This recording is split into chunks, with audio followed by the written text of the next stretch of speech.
Hello everyone, welcome back to Edible Abundance Homestead. I'm Ginger and it is May 26th. Today I've got a few random things around the property I just want to show you and talk about really quickly. It's going to be fairly kind of disjointed. These are just little things I've noticed over the past couple days actually getting out into the garden and the yard the past couple days that I'd like to share. The first one is this honeysuckle is kind of out of control. I don't really know much about honeysuckle. Like, I know we tasted the nectar or whatever. My kids thought that was kind of fun. But I feel like I've read that it's invasive, and I'm kind of worried about it damaging these trees. So I'm gonna have to figure out if that needs to be cut back and kept under control. There's some here. Thing is, I probably couldn't identify it without the flowers, so I need to figure this out now while I know where it is because it's blooming. There's some down here, kind of all along this tree line. There's some honeysuckle. So anyway, that was just something kind of fun and different that I noticed. The other incident, the incident that we had a couple days ago, pertains to these guys. We had a fox. And there's always a fox or two around. That's nothing new. I've lost a chicken or two. One year I lost quite a few because they were little and they were in, let's turn this way. They were in this pen with the big girls and they could slip out through the fence. So now I have plastic mesh around the bottom. So if I have little chicks in there, they can't slip out. Those guys got quick. Before I had a chance to put the mesh up and fix the problem. The other morning, my 6-year-old yelled, Mom, there's a fox. And I was right by the back door, so I ran straight out the back door. The fox was standing on top of this. And there are gaps in the chicken wire, which is how I feed them. Like, I put the food down. And I know the gaps are kind of big, and I cover it up with that umbrella and hope for the best, and this fox took advantage of that. So I have closed up all those gaps. I have seen the foxes. Oh, this was also as close to the road as I put it. So it was like as far away from the kind of the active part of our yard as it could be. So as soon as this happened, they had all run in the safe area, the coop the fox, once it's in this run area, it could get into that part of the coop, but like at night, as long as I shut that door, it can't get in to there. So anyway, the first thing I did was I moved it back here, closer to the backyard, closer to the big chicken coop, away from the road and closer to where we tend to be. I used some wire and I closed up all the holes, which is a huge pain because now when I feed them, I have to undo my wire, feed them, and then retwist the wire. Now, I can come up with something better. I can come up with some sort of clips. I'll figure something out. But in the moment, I had I think it's stainless steel or a galvanized steel wire in the shed, and I just grabbed it and cut a few pieces, and that will work fine for now. I'll come up with a better solution eventually when I get to Lowe's, which who knows when that'll happen. But anyway, so unfortunately, one of my meat chickens got taken, and one of the Easter eggers that I'm raising for a friend got taken. And when I came out here, she was going back for number 3, I think, because the only reason I knew those were gone is because I counted. So yeah, it's too bad.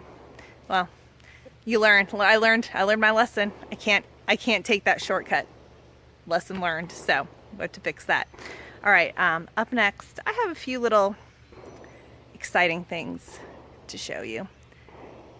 Let me get you flipped around here, and we're going to go over by the blackberry bushes.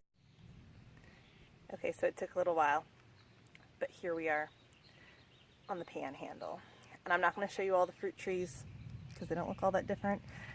Peaches are definitely falling off the trees. I've been tossing them to the chickens. I ordered some neem oil to spray on my eggplants.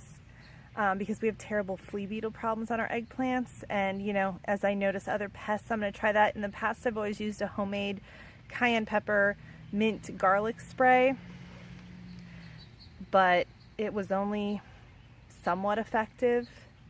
So I'm going to just try this too, I think. I hate to use anything too harsh, but I also hate to lose entire plants and crops and harvests to pests. But anyway, back to the blackberries. So I was out here the other day, and this is what I noticed. Look at all the blackberries on this plant. I hope you can see this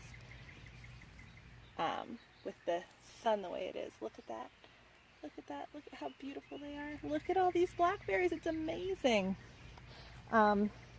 This plant has been here for a few years now. The ones that we just planted, I can show you. I bent down to show everybody, to show it. This is the biggest one of the ones we planted. You know, still pretty puny. I don't know that it's going to produce any fruit this year, which is okay. That's perfectly normal. But man, I could not believe how loaded the older bush was. I still haven't put the ends on this little protective area, so that clearly needs to be bumped up the priority list, because the birds, we've had tons of birds in our yard, and luckily we put up the bird feeder, and hopefully the birds will eat. Let's see if I can see. Yep, there it is right there. Hopefully the birds will eat from the bird feeder rather than the berries, but you know they're gonna get some. So, plus we've had a ton of rabbits running around. I don't know how much rabbits eat blackberries, but I'm not gonna risk losing them. So that's exciting. All right, let's continue on the random tour here. Okay, so I have a bit of a garden confession, we'll call it. So I have a lot of seeds. I plant a wide variety of things. Actually, in a small local gardening group I'm in, I recently listed all the things I planted, and as I was writing this list, it really hit home how many things I grow, and that's great. And I was supposed to kind of be done for the year. I had everything I needed. I started all my seeds. I had the seeds I needed to direct sow.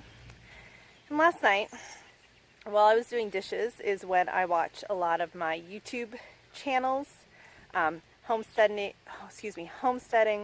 gardening, meal planning, some frugal living kind of channels, all different ones. And it hit me when I was watching a homesteading video. This arch that has these peas on it, the peas are not going to last much longer. This week is like highs in the 90s every day here. It went from cold to blazing hot really fast for us. So these peas are not going to last much longer. I already planted noodle beans on an arch. We've never had noodle beans before. I've never grown them before. So I don't really want to plant more noodle beans. I have my bush beans already planted, although I might throw out a few more of those seeds directly into the garden here as I have space, as I clear space. But this trellis, this is just made out of rabbit fencing, it's called. It's what's around my chicken coop. This is not a cattle panel, so it cannot handle something like a melon. It'll fall down. I mean, it'll just get pulled down. So I was thinking, well, maybe I'll do more cucumbers. I could always make more pickles. You know, I could give cucumbers away. Cucumbers grow pretty quick and easy. I already have enough planted on an arch, plus I was going to do a couple more on the ground, and then it hit me when I was watching a video. Cucamelons. I wasn't going to grow cucamelons. I was like, you know, I don't love cucumbers raw. Pickles are good. I like cucumbers when they first start producing, because they're usually one of the first big summer crops that start to produce edibles. So I will pick cucumbers and make, you know, like the cucumber dill salad, you know, that sort of thing, with some sour cream, with some red onion, that kind of thing. But cucumbers are just not my favorite. But cucamelons are really cute. And they make good refrigerator pickles, I've heard. I've also heard that they're not so great for canning pickle-wise, which is too bad. But we're going to give them a try. Maybe my kids will even like them. You know, you never know until you try them. So I've heard, you know, that they have kind of a lemony flavor or something, you know, just a different flavor than a typical cucumber. So we're going to try. So last night around midnight, I placed a Baker Creek order for cucamelon seeds. So what I think will happen is hopefully they'll get here quickly, and I will probably start them in little pots while I wait for the end of the peas. And then once the peas wind down, I'll transplant, you know, some starts rather than trying to start from seed. Mostly because if I put them directly out here from seed, I'm worried that when they start to grow up the arch that they'll attach to the pea plants, and then I'll have a mess trying to untangle them from each other. So anyway, so that's my little garden confession. I bought more seeds. I wasn't supposed to buy more seeds. I was supposed to be done for the year. I should probably be done for the next couple years with the amount of seeds that I currently have, but we're gonna try cucamelons, and it's kind of almost silly how excited I am about these. I don't know, the things that make a gardener happy. All right, I've got one more area I want to show you because I have never shown you, well, I haven't recently shown you my herb box, and it's got some growth going on. So let's go over there. All right, so I'm over here on the other side of my chicken coop. I'm a little herb garden. First of all, though, I decided kind of on a whim while I was out in the garden to go ahead and harvest all the spinach. It was starting to bolt. And while I was at it, I grabbed a bunch of the lamb's quarter, and I will combine them. And I'm going to try dehydrating some and making kind of like a green powder to add to smoothies. I'm also probably going to freeze some, but freezer space is kind of precious in my house. So if I can, and the primary use for greens is smoothies for us. I do occasionally pull out some frozen spinach for, you know, for soup or to saute as a side dish or whatever, but the primary use is smoothies. So I'm going to try to make like a green powder for smoothies. Hi, sweet girl. Can you hold on for just 1 second? So I came over here and I noticed how everything was laying down, and it wasn't this morning. So I gave it a quick little light watering. Mommy, I want to say hi. You want to say hi? Hi. Okay, I'm gonna tell them what herbs we have growing here. So that barren area over there is mint. I started from seed. I don't think I've seen a single sprout. Okay, let's talk about that one. That's sage. Okay. This up here is thyme. That back there is cilantro that will hopefully now recover now that it's had a little bit of water. And this is rosemary that also, oh, you know what? I do see a little tiny baby right there. I thought some of this rosemary had sprouted. I don't know if it died or what. I feel like herbs are finicky for me sometimes, I feel like. Hi. There you go. Hi. I mean, like, herbs are supposed to be something fairly easy to grow. And some of them are, and some of mine have done great. And then some of them are just not for me. I don't know. Mom, what is this? That's spinach and lamb's quarter. That's lamb's quarter. That's spinach. So anyway, Can I pick it? Yeah, sure. You can have some. Try it. Eat it. It's making delicious. It smells delicious. You should eat it. What do you think? How's it taste? It tastes like nothing. Tastes like nothing? I mean, I'll take that.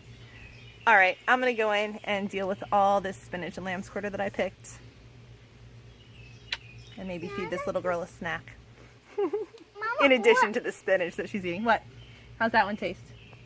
Good. Okay. But Mama, What? without me going to the tablet. Okay, we'll see. Thank you for watching. Bye.